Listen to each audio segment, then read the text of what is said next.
Brilliance Audio presents Hacking ISIS, How to Destroy the Cyber Jihad by Malcolm Nance and Christopher Sampson. Performed by Neil Shah.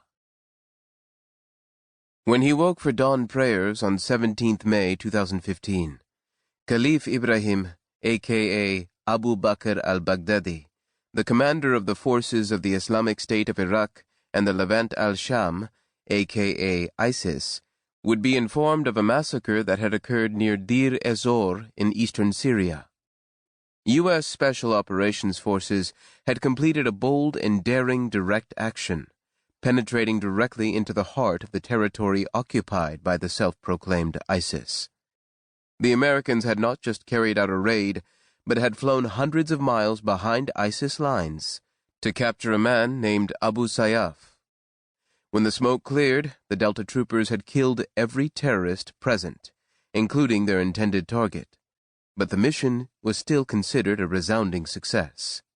The New York Times and the Wall Street Journal reported that, even though Abu Sayyaf had not been taken alive, during the sensitive site's exploitation, the intelligence team collected 4 to 7 terabytes of computer data that gave U.S. intelligence a treasure trove of information about the financial workings of ISIS.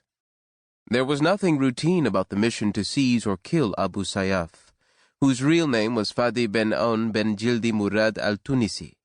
He was a Tunisian jihadi and keeper of the keys to the ISIS oil wealth. Abu Sayyaf worked out of the offices of the Euphrates Oil Company at Al-Omar, the largest oil field in Syria. As treasurer to ISIS, it was his job to produce, collect, and distribute hundreds of millions of dollars in profits throughout the caliphate from illicit oil, sale of antiquities and slaves, and levying taxes on Christians. He was a very high-value target, but the generals of the Pentagon would have been reluctant to risk the lives of the most elite soldiers America possessed, the National Mission Force, just to recover a pile of financial data. That could be electronically collected by NSA, or purchased by gold or cash from CIA assets. No, there had to be something far more valuable and important in his possession that made the mission an imperative. Whatever it was, would have to be a game-changer. The most critical indicator of the importance of the mission and its objective was the fact that the president was moved to sign the order.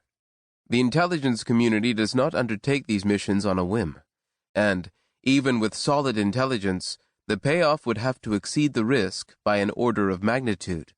The amount of people, intelligence, and weapons dedicated to this type of mission is staggering. To approve the Al-Omar raid would require solid, triple-checked intelligence from multiple sources from inside ISIS itself. The sources would have to be considered extremely reliable and their information triple-checked. Once confidence was high, the Director of National Intelligence, the CIA, and Pentagon would have to convince the President that the success-to-failure ratio exceeded 90% or more before he would sign the go order to invade ISIS-controlled Syria. Why would the notably cautious, no-drama Obama authorize such a momentous mission? He must have been convinced that it would result in something so damaging to ISIS that the risk would outweigh the potential for disaster.